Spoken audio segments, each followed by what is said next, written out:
All right, Andrew. So my first question is, how have you been? Overall, very good. I don't have any complaints. I've been busy at work and I've been exercising a lot, and Nice. I say like a lot better than at least the pandemic years for sure. Mhm. Do you want to talk about that? Sure. We could go back to 2020, I'd say. Obviously it was a rough and weird year for everybody, but Mhm. at the time, uh, I was still in graduate school and I was doing field work, which is like an internship that's part of the curriculum. So you have to work somewhere, like you're assigned to a site, and you have to pass it like any school class. Right. So at the time, I was assigned to NYU Langone in Brooklyn, Hmm. and it was a very tough experience. The actual place itself was great. The people I worked with are great. The facility was nice, but my supervisor was really mean and just tough for no reason. Um, like she always berated me for mistakes. Um, she was kind of hypocritical with things. Like she would tell me to not be on my phone that many times, but then she would always be on it herself. Terrible. Um, it was like her and one other person. They were just very mean together, and they would tell me like, "Are you sure you want to be doing this?" And you can't. I don't think you can make it. Like really horrible things. What is your understanding of why she was so cruel? Now that I have time to think about it, I feel like a lot of people in these positions sometimes they want to have like a power trip, or maybe it's their ego, but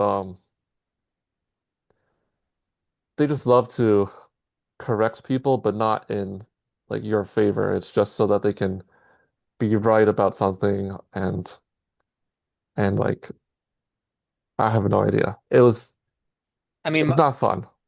well, yeah, I've had I feel like everyone's had a nasty boss at least. Yeah, of course. And my understanding is that they're very insecure and that they were Hmm. taking their insecurities out on you. Probably. I could see that. And like literally the only problem I had with this placement was the people who actually worked there. So that was like a little bit before the pandemic. Um, I talked to my school to see what I could do about it, and they kind of put me on a hold so they could find a new place, but then I would be graduating later. Mm, So it kind of sucked at the time. But lose situation. yeah, because I wanted to graduate with my friends. I didn't want to graduate later. Nobody wants to graduate late. Yeah, but it ended up not mattering at all because of the pandemics and everybody was put on hold. So like even though it was a you know, terrible phenomenon going on, I was a little bit grateful actually because I was going through such turmoil in life. And they found me a new place which was closer and I think it was better for my confidence and for my career. My new supervisor, actually, when he was a student, he was also in my school, the same one. And he actually had the same supervisor as I did at the same place. Oh, so he knew he could Yeah. relate. So he could relate and that helped me feel better about myself. Because at the time I was like in the dumps, basically. Yeah. And you never like wanted to stand up to her. Um, at the time, no. It was just difficult because I was a student and I wanted to leave a good Pass. impression. I wanted to pass. And I still was in the stage where I didn't feel like I knew that much because at that point we were just learning information stuff. But this is like the first time we're actually doing practical work, like actually working with real people with real problems. So uh it was a very timid time, I would What was say. your major? Occupational therapy. Oh, my cousin does that. Okay. Oh, So, really? Okay, yeah, cool. he works So I for don't, not Jamaica Hospital. What's the other hospital in Jamaica? Not Jamaica Hospital. uh, Yeah, there's another hospital in Jamaica that he works in. okay. Well, I don't have to explain to you then, like what the job is and stuff, right? Well, you could explain because I know very little. Okay. Well, at Yeah, least you're aware of it. yeah, yeah. Occupational therapy basically works on a person's skills that help them participate in life. So whenever you think about like your daily life and what you do, like it's important to think about the skills required to do that. And it could start from putting toothpaste on your toothbrush, Hmm. buttoning clothes, managing money, driving. Oh, managing money? Yeah, that can be a part of it actually, but Really? it depends on the age group that you work with. Uh, I thought it was all physical stuff. it can have physical things, but there's also a lot of mental things as well. Really? Yeah, like so I work at a public school with Mm. kids. Mm. Um, so one of the skills that we work on is like visual perceptual skills, Uh-huh. being able to process what you see and carry it out, Oh, see, good things thing you like that. explained it to me because I thought it was all like physical. Yeah, it's there's a lot to it, but the main crux of the profession is helping individuals live their life. Do you give like verbal therapy sessions? It's like both. Interesting. Like for kids, when you're in school, the skills that you need to know, like, is handwriting, um, memory, using scissors, Uh, being able to maintain attention. Like these are things that maybe we haven't really struggled with as much when we were in uh, school, hmm. but that's because we already had those skills. So it encompasses a lot of things. I actually work with the older population too, on the side. So they would have different things to work on. Like they're not going to work on puzzles or scissor cutting, but we work on dressing, um, being able to manipulate buttons and zippers. Those skills are called like fine motor skills Uh-huh. that you have to use like mostly these three fingers Interesting. to manipulate things the way you want. Um, Something I worked on with some of my patients is like remembering the steps to do an activity, things like that. And what made you choose this career?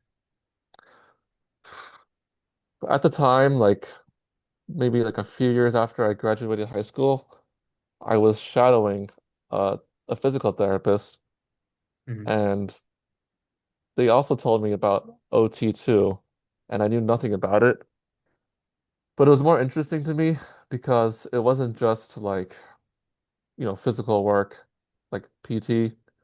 It felt like more purposeful and more rewarding, at least to me, because you're helping somebody um, succeed. You're helping them do better in their life, and everybody's life is different. So it keeps things interesting, I think.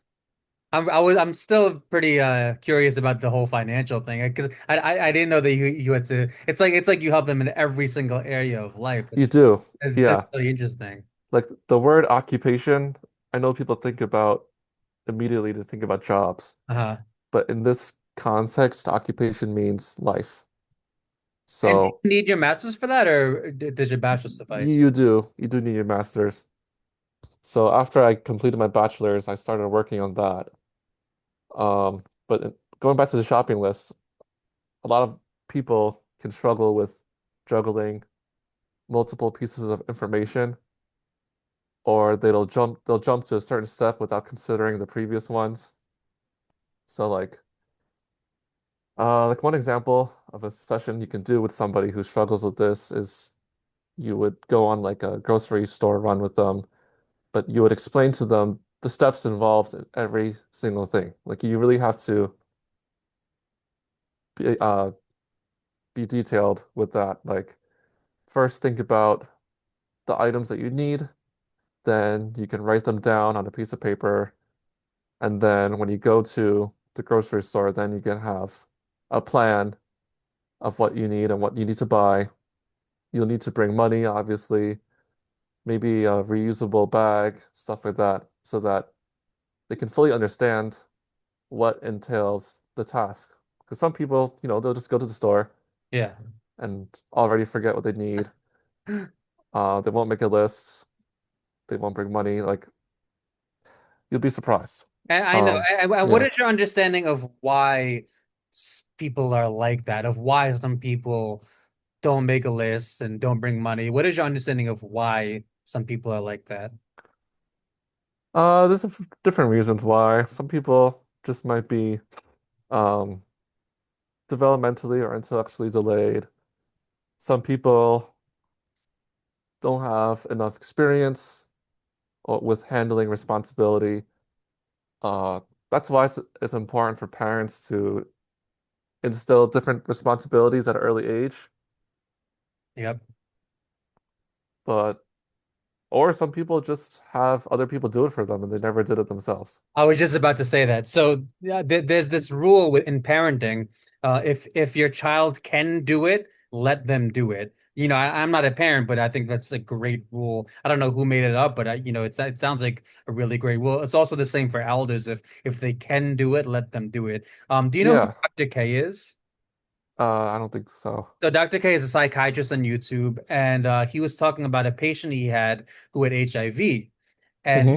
he was already in his 20s, but he was I think I don't remember if he was born with it or if he got it at a really young age, but because he had HIV, everything was handed to him, everything was done for him. The parents did literally everything for him to the point where he couldn't even like fill out a form in his 20s. Like he couldn't really do anything on his own because Yeah, everything was done for him growing up. there's actually an example of that of a kid in my school that I work at right now. Mhm. His parents do everything for him. They feed, they bring stuff to him because uh, he doesn't have many skills on his own, but he has a lot more ability to do things, but his parents always did stuff for him. They actually teach that to us in grad school that you don't want to overwork with somebody. You know, like you can't help them all the time because you're not really helping them. Yep, yep. You have to kind of push them to learn something to try to accomplish their task. So yeah, that is true. Can you give us an example of something that your student that you were talking about can't do Yeah. or refuses to do? So like some quick context for the student. He's like I think he's wheelchair bound and he doesn't talk that much. And his parents basically told his therapist that like he can't really do much, like he can't do anything. And she was actually presenting him different simple activities to do, like stacking blocks or putting uh, shapes into the right container, stuff like that. And obviously, he resisted at first, but when he was pushed to do things, he was actually able to do it. He can actually feed himself when pushed. Wow. Yeah, How old is actually, he? I'm not really sure. Maybe like 6 or 7. Okay. There's another example I have actually. I work on the side, like outside of my school, for a home care company. Oh, So they do therapy at people's houses mhm. because a lot of the time they can't leave their home. Right. So there's one person I had that I don't work with anymore, but she had a home health aide, which is fine. Um, but she kind of made her do everything for her, like cooking and bringing things to her and dressing and everything. And when I actually worked with this person, I kind of realized that they're very capable of doing a lot of things and they just didn't want to do it. And it's frustrating to work with people like that because you feel like they don't need the therapy and it's just kind of wasted. Um, And it's mostly, would you say that it's mostly their parents to blame? I mean, at that point, it's hard to say. That person was like 86 years old, or Wow. yeah, a lot of the people I work with that company are quite old. It's hard to say. I feel like for that person, it was their personality. So They were just what lazy. can you give an example of something that they couldn't do or didn't do? Okay, so I asked them like it was the first time I was working with them. I have to ask them a lot of questions. I asked them if they do any cooking on their own, and she was like, "Oh no, my home health aide does all that. I can't do that anymore. I'm too old and stuff." But when I worked on different skills that are similar to cooking, like practicing using a knife, something like that, she had no problem doing it, and I didn't see any reason why she couldn't cook. Well, what Like about standing? Like could she stand for a long period of time? she can stand with some kind of support, like using edge of a table or something, but she had no problem moving around her apartment. Her hands were pretty fine. Well, because sometimes in cooking you got to stand for a long time, right? Yeah, you do. You do. Um, but I think she was a little bit lazy and she also was kind of, I don't know if this is possible, but she was kind of ageist on herself. Like she was constantly saying, "Oh, I'm so old, I can't possibly do this." And that was it. Like What were her energy levels like? Was she very fatigued? she was pretty energetic. Hmm. Like she was above average for her age, I'd say, in terms of function. So that was a little bit frustrating to work with. Um, I have to go back to my life story. Yeah, no problem. So, so the new place was good. Um, I was able to develop my confidence more, become more comfortable working with people. Um, and then that summer, I met my wife. Oh, Uh, nice. this is summer 2020. Okay. So we dated for about a year and a half. It felt a little bit fast at the time, but I think the circumstances were a little bit different because nobody was really working. I wasn't working. So we kind of saw each other like all the time. Was that And there was, good or bad? and it was interesting because there was nothing to do. There was no restaurants, there was no movies, like everything Oh, was closed at the I time see. Yeah, still. yeah, yeah. So flash forward a year or so, we got married. My parents actually moved out. They moved to Atlanta. Yeah, I heard about that. Yep. Um, so that was difficult to let go of our childhood home. So we had Why to did they move move. down south? They just had enough of the city. Um, The, the, the, the you prices. know, the prices, the upkeep of the home, a whole bunch of other things. So once they moved, then I had to find somewhere to move as well. We live in Sunnyside now, Okay. Queens, in an apartment. Around around the time we got engaged, actually, like late 2021 is when I started my job, which is at the DOE. So same job I have right now. And then we have a dog now, I thought you were and gonna say daughter. no daughter yet. So things have been looking up since the pandemic. A lot of tough times, a lot of learning. Um,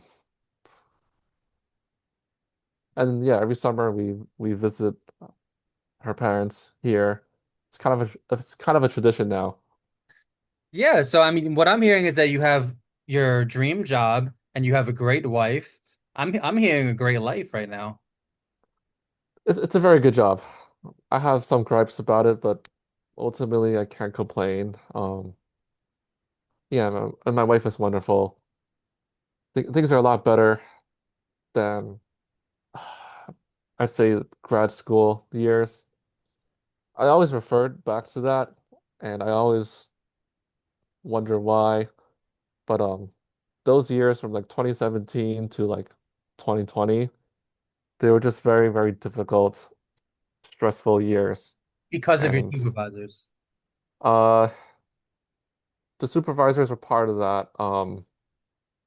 But the beginning was difficult because the schooling was just different from what I've experienced. Uh I remember like the first test I had for anatomy, which was one of the classes, like I failed. It was like a 62 or something. And I realized at the moment that these graduate level classes, I had to approach them a different way because at that point, through like high school and college, I was able to kind of get by with not really my full effort. And like, not saying I'm super good at school or anything, I still didn't do that great at some points, but like my mindset was not very serious. And I realized that I would have to devote a lot of time and energy for these exams. And they were rough. They were really hard. A lot of hours spent studying. And that wasn't the first test I failed. There was a lot more. Um, Definitely the most stressful times of my life. Yeah, and Like, it must feel amazing to look back and know that it's over. yeah, it is amazing to look back and realize that those times are done and you got through them. I think the main source of my anxiety stems from those years. Um, So you feel like there's still some anxiety inside of you because of those years. yeah, for sure. Interesting. Like anxiety of failing or disappointing somebody. They're still around, and like I'm grateful for, you know, the changes it brought to me, like my mindset, my mentality, and my like work ethic and stuff, but came at a cost, you know. You know what's really interesting is that a lot of people who get the best grades are actually quite high in anxiety because they're so afraid of failing that they end up studying, maybe even overstudying and then getting straight A's. So, what I'm hearing is that what was adaptive is now maladaptive because the anxiety, when you really think about it, the anxiety helped you pass It did. because it caused you to study, and now you don't need to study, so, but it's still there, so now it's maladaptive. Yeah. Uh, uh, I remember after that first failed test, it brought a lot of thoughts into my head. And I realized I had to drop like everything, like my social life, um, my hobbies. I had to learn new study methods. It was a drastic change. And and you're right, like those anxieties did help me pass or at least get by these tests. Uh, Um, but it's at a cost, you know. And what is your plan moving forward to deal with the anxiety? That's a great question. I've been working with my wife and we've both gotten therapy for ourselves, actually, whether it's individual or together. And they've been helping me kind of work on being nicer to myself, like being kinder to yourself and not making everything all about pass or fail or good or bad. Um, I would always kind of put that on myself. Like whenever something happens and I'm already thinking about what to do next because this is not what I want. But I'm slowly learning that. Is that light too bright? Yeah, the first angle was better because the first angle I didn't really see it too. Yeah, yeah. But I'm trying to learn to to be kinder to myself and to not immediately think of things as like bad or a failure. It's kind of hard, So but yeah, let's talk about self-compassion because I have a lot to say about this. So mhm. what do you mean by be kinder to yourself? What does that mean? That means kind of putting less blame on myself for things. Uh, like if something doesn't go the way I want it to, it's not always my fault. Um, I'll bring up an example. Around almost 2 years ago, I started doing Brazilian Jiu-Jitsu, Nice. which is like, it's a martial art. Yep. And I kind of wanted to get into it because the pandemic actually kind of stopped me from playing basketball. Like Mhm. that was my hobby before. I used to play it every week, all the time, and that was my main source of exercise. And the pandemic kind of stopped that for me, and I never really got into it again. Uh, So I was looking for another avenue of exercise. So I started doing that, and they kind of teach you a similar way of thinking, or at least try to. Um, like there'll be times where I'm sparring with somebody and I get destroyed, or I get choked out or submitted or whatever. uh, And I used to think, like when I started, that like, oh, that sucked. I got defeated so quickly. I didn't stand a chance. But now I'm trying to reshape my thinking of like, um, that was a good sparring round. I got good exercise out of it. I was able to do X, Y, and Z move, and next time I could be more aware of whatever. So it's just looking at things at a different lens. Um, Not thinking of things as a fail, a pass or fail. well, what it sounds to me is like it sometimes feels like you feel the need to win. That that is also part of it as well. Um, Being competitive, wanting to succeed. Let's see. What is your understanding of why you feel the need to win sometimes?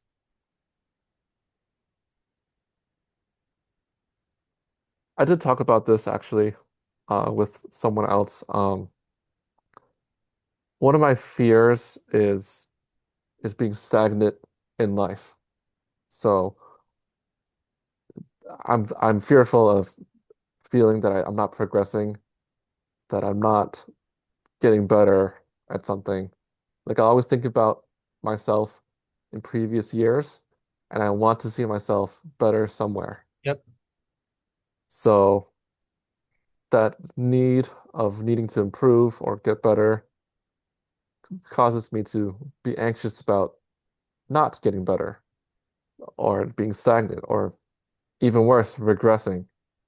Uh, that was the reason why I actually started this martial art because I felt like I was regressing, like physically, like I wasn't as in shape as I used to be, and it kind of scared me. And we're only getting older, aren't we? And yeah, and it's not getting any easier. Things that you could get away with before, you can't now. And yeah, it's the fear of falling behind. Like I don't want to fall behind. I don't want to waste time or look at Energy. myself and realize that I have not done anything. Yeah, I think that the desire to progress is a great goal. And I think that we all have a fear of being stagnant or regression to a certain extent. And at the same time, there are certain things that we just can't control, like our age. Like I Mhm. have way less energy than I did 10 years ago. And I was just doing push-ups the other day and I got tired after an amount that I'm not even going to tell you because I'm embarrassed. Yeah. Like I feel like getting older is the one thing that nobody can stop. And if when it comes to your physical, your stamina, that's just something that has to go. I mean, you can work Yeah, no matter how hard you work, your stamina will decline. of course. And part of the reshaping of my mentality kind of works into that like you will inevitably decline in certain things and not be your top shape. And that's fine. Because in our head, we want to be the best possible, or we have a certain image in our head that we need to be, and that just might not be realistic, and that's okay. Like there'll be times where I'll have a jiu-jitsu class, and at the end, I would feel discouraged and shot because it's a very humbling sport. Yeah. But then I had to remind myself that, like, hey, you did something very difficult. Um, you got a great workout in. You were able to actually motivate yourself to show up, and those things are wins. And you can focus on those things instead of entertaining all the other negative nonsense things that your mind might be saying. So I'm gonna get a little philosophical for a second. I Hmm. think that our inner peace and happiness should be based on how hard we try, not based on our outcomes. Like Hmm. if like you kind of touched on this before, but if you tried, that's all you can do. All we can Hmm. do is try, whether you win a match, whether you lose a match, whether you get an A, whether you help a patient, or whether you help them faster or slower. All we can do is try. That's all we Yeah, can do. And I think that our inner peace should be based on that as opposed to the outcomes. yeah, of course. You know, that's really the thing we can control the most is how hard we try. And um, I'm glad you mentioned, outcome-based things because that was part of my anxiety is needing a certain outcome and nothing else matters except the outcome. But it doesn't really have to be like that. You can focus on the wins. You can focus on what you what you want to focus on. Oh, wait, sorry, that didn't make sense. But Focus on the fact that you tried. yeah, you can focus on things that you might have ignored before, and it'll help you go a long way in terms of your sanity, in terms of your happiness. Like I don't view my training in the sport as winning or losing, or like feeling the need to dominate or whatever. I just view it as a way to tell myself that I can show up and I can work hard and I can work towards the goal I want. What's stopping you from going back to basketball? Ooh,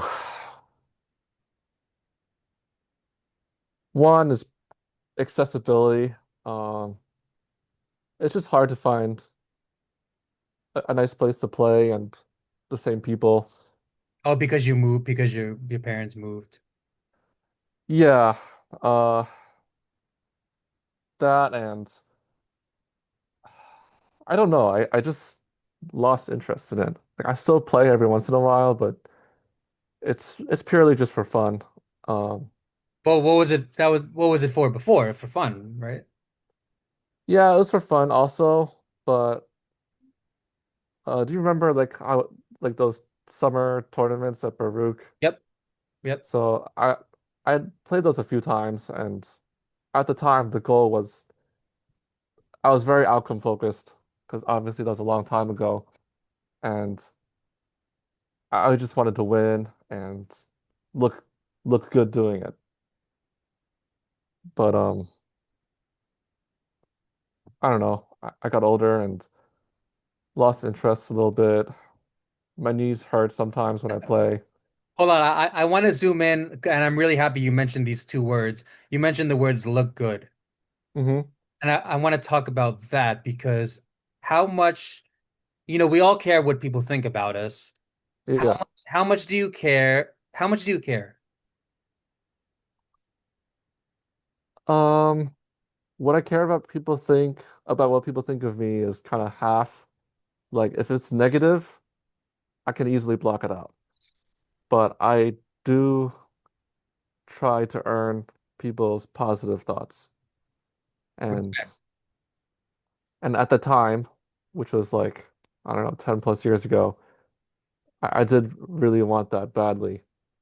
And it's probably the most toxic time for my competitiveness and like outcome driven mindset.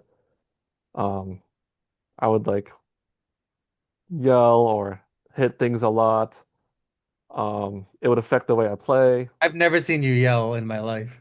Oh, really? Interesting. It happened at the games.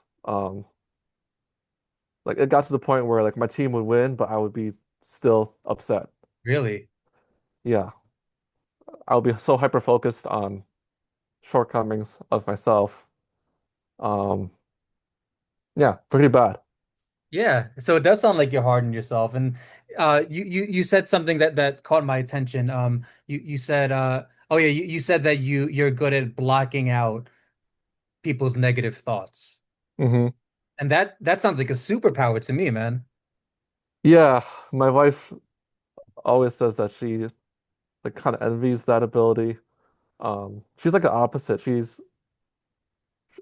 is able to like not feel the need to, well, not as much like as I do, the need to impress or to like have outcome based. She's not as outcome based, but she does have trouble with caring about, negativity.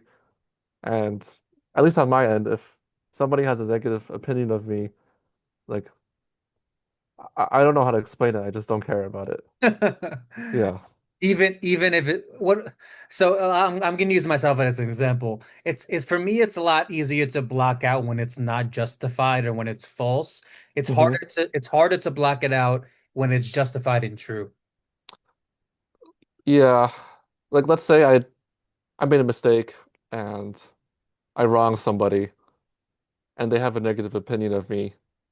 Um, Obviously I'm not going to say I don't care or I'm just going to ignore it.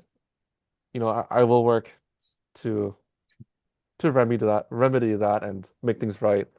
But what I meant was like if somebody just like hates me or something, or they think negatively of me or whatever, it's just easy for me to not value their opinion.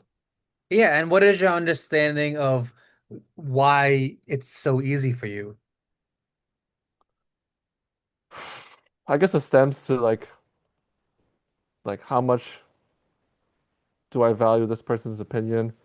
Like if it's somebody very well close to me and well trusted, and they have a negative opinion, then of course I'll care about it. But if it's people that I don't know very well or like don't care to know very well, then it just really doesn't register that much in my head. Which is Like, good. I think that's yeah, a good thing. And like I feel like the older I get, the less I care what people think.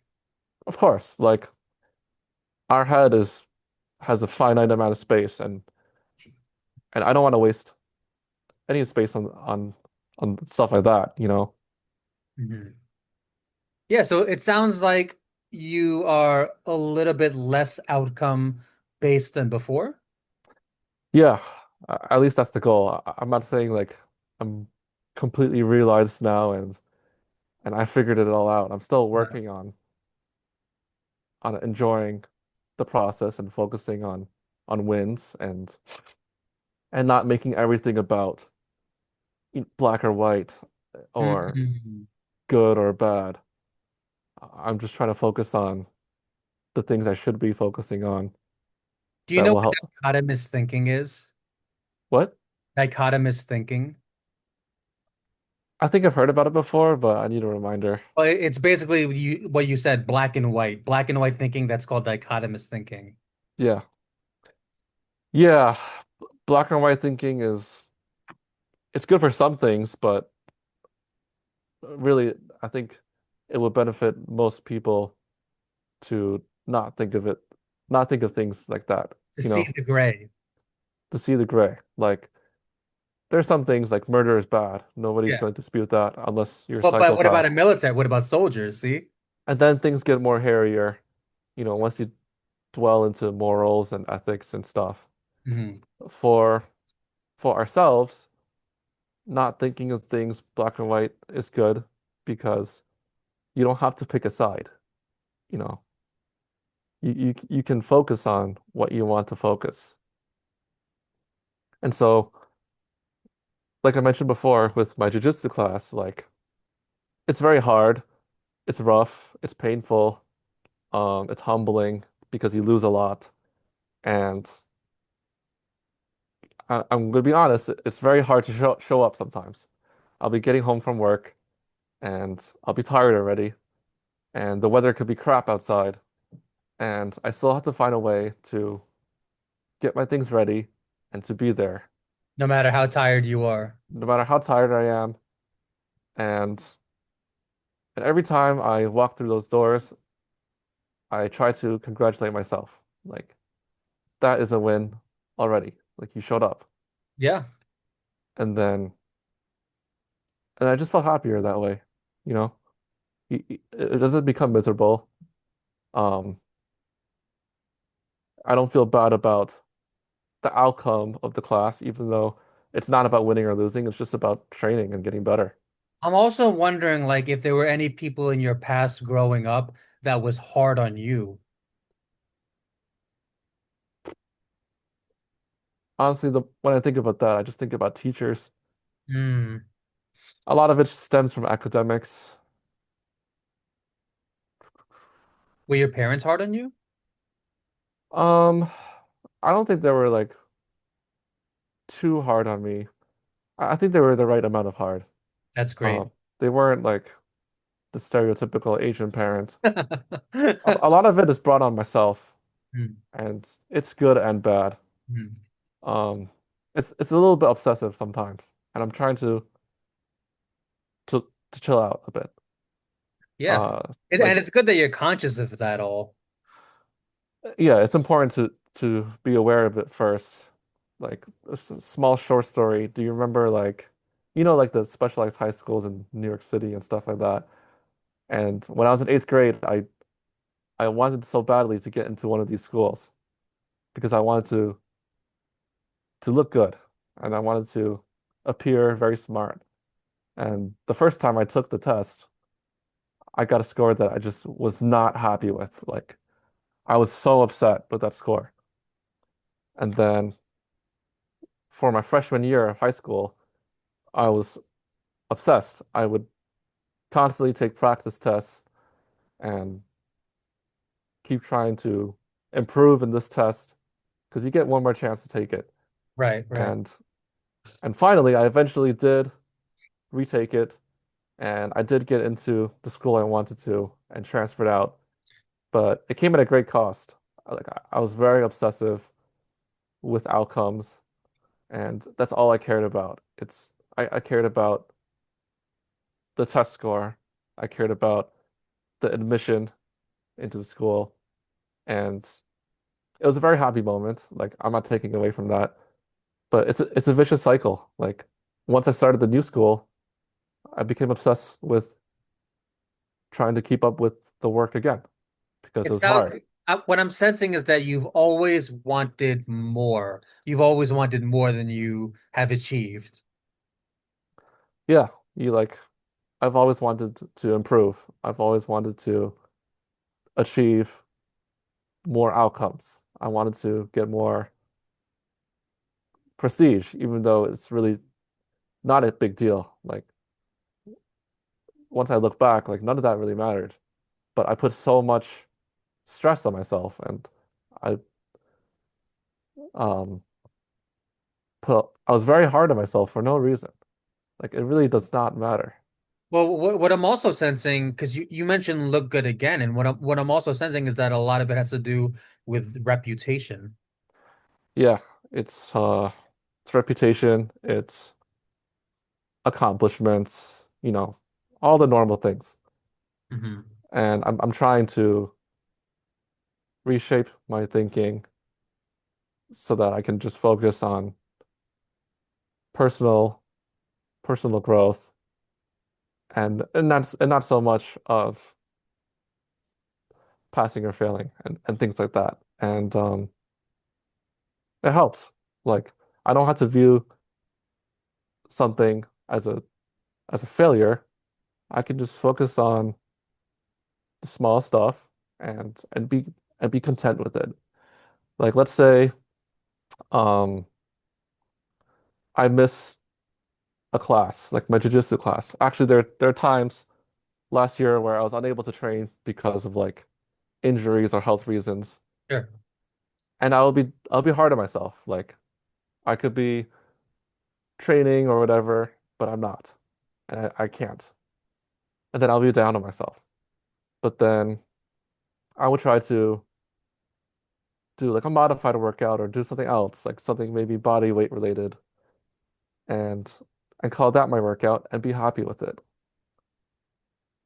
Like I'm trying to focus less on the negative thoughts in my head and be content with what I want to be content with. Are you still playing chess nowadays? Uh, Occasionally online. I don't think I'm any better, but it's still fun, and I still follow the scene. Oh, you follow? Well, the I reason do. why I was asking is because I have a friend who's a therapist, a mental health counselor, and Hmm. we were playing chess a few weeks ago, and we were talking about the game and basically how he felt the need to win. And I Yeah. was like, I was like, well, like why? Like why? He goes, well, because there's pride involved. And for me, there was a time when I felt the need to win in chess. I gotten a lot better with that. Now I just play more for fun. But when I was like 19, 20, I did feel the need to win, and I was super, super angry when I lost. Now I'm more like based on, just having fun. I still try to win, but you know, it's if it's interesting because if I felt the need to win, if I would actually take a break and stop playing. Like I actually did take like a year break when I was like 20 because of the fact that I felt the need to win and I couldn't stand losing. So I actually took like a year break when I was like about 20. So, Yeah. And it go ahead, go ahead. and that competitive mindset can be very destructive, you know, like getting upset at losing and being so hyper focused on winning. And when you think about it, it's not worth sacrificing our happiness and our mental fortitude for that because at the end of the day, it's just a game. And if we're not having fun, then like why are we playing it? Right, but here's where it gets interesting because if Michael Jordan and LeBron James thought like that, they wouldn't be where they are. So that's why it's kind of tricky because like there are some people who their super competitive nature got them to where they are, super, super successful, millionaires, billionaires. And at the same time, it's sort of this like weird It's dichotomy where it's like it gets some people super successful and some people it just causes anxiety and some people both. Yeah, there needs to be a good balance of it. Like if you bring up these super successful athletes, um, Tom Brady is a good example. Obviously, no, he's very successful, a lot of championships, but he's so hyper focused with his career and his winning that he sacrificed basically his marriage Yep. and his family. And I think he's expressed regret at that because Mm. these championships, these accomplishments, they, they don't they don't really matter, at a certain point. But your family and your kids, they do. And and it's just not worth sacrificing these things for a temporary happiness in your head. And what is your understanding of why some people put success before mental health? I think when people are so focused on success and these things and they're willing to sacrifice it, I actually really believe it's because they just don't chill out for a little bit or they don't have an avenue to release these pent-up thoughts. Um, it's all about balance, you know? It's about being able to have enough drive, but like not letting it consume you. Um, do you know who David Goggins is? Yep. So I think there's a lot to learn from him, but I also think there's a lot to not take away from him too, if that makes Let's sense. talk about that. So I think he's great for people who want to change their life, who are very down on themselves. Like he has a lot of mental strength, and I respect that a lot. Mental You know, fortitude. I respect his story. Um, I know what it's like to have people tell you that you don't have what it takes, or you can't do X, Y, and Z. So I do think he is very good for people to start to develop this mindset. On the flip side, I do think his thinking can be a little bit counterintuitive. Um, th there is such thing as overtraining, and he does take things too far where at that point there's kind of diminished returns. He's the type Well, of guy who will get you injured. he will. I mean, he is injured himself. Yeah, yeah. If you see him run, his running form is like that because his knees are so bad. Like there has to be a balance and being hyper focused and all like, oh, I'm so competitive, I can never lose. It's just not healthy for a person. Yeah, I think that the bottom line is that you should never put mental health, you should never put success before mental health. You know, I was watching Mr. Beast a few weeks ago on the Diary of a CEO, and he said something really interesting. He said, if I were to prioritize mental health, I wouldn't be doing this. And to me, it's like where do you get the idea that it's a good idea to put success before mental health? I don't think that we should ever compromise mental health for success. I think that everything Never. we should do should be for mental health. And even like, for example, like working hard, like you can say, well, by that logic, you shouldn't work hard, but at the same time, we need money to be mentally healthy. We do need a certain stable income. And you can find a source of good mental health by working hard. Mhm. Like I think with a lot of these people, like the ultra successful, ultra wealthy, there is a sense of emptiness because that is not healthy for you to to be so hyper focused, to be super, super wealthy. Like the term money can't buy happiness is a little bit true. Like it's mostly not, but it does stem from the fact that like to get to that level, there is there is sacrifice, there is something that you will lose. And it's just not healthy. I think that's why you see some of these billionaires do these ridiculous things like the whole Bezos wedding thing or Wait, what happened with his wedding? What happened? oh, you didn't hear about that? Oh no. Uh Basically he rented out the entire city of Venice for his own wedding. And a lot of the locals were protesting it because A, they live there and it's just really weird to have a whole bunch of people have your space for themselves and he spent a ridiculous amount of money on it. There's a lot of backlash. It still happens anyways. Um, but it was just very bizarre. Um, the whole thing of like people going to space for like 1 minute or whatever is like a lot of these For things one minute? like the whole Katy Perry thing. But what do you mean for 1 minute? Weren't they there for a few hours? I thought it was a few minutes. I Oh, forgot. maybe I'm wrong. I don't know. Maybe I'm wrong. There was like a publicity stunt or like these celebrities went into space. But Uh-huh. Uh-huh. I'm bringing up these things because they seem kind of ridiculous and like and they seem so out there. And what I really believe is that they're doing these things because they feel empty and they're trying to fill a void. But that void is a result of their obsession. I Whether also it's, think that there's a big difference between a millionaire and a billionaire.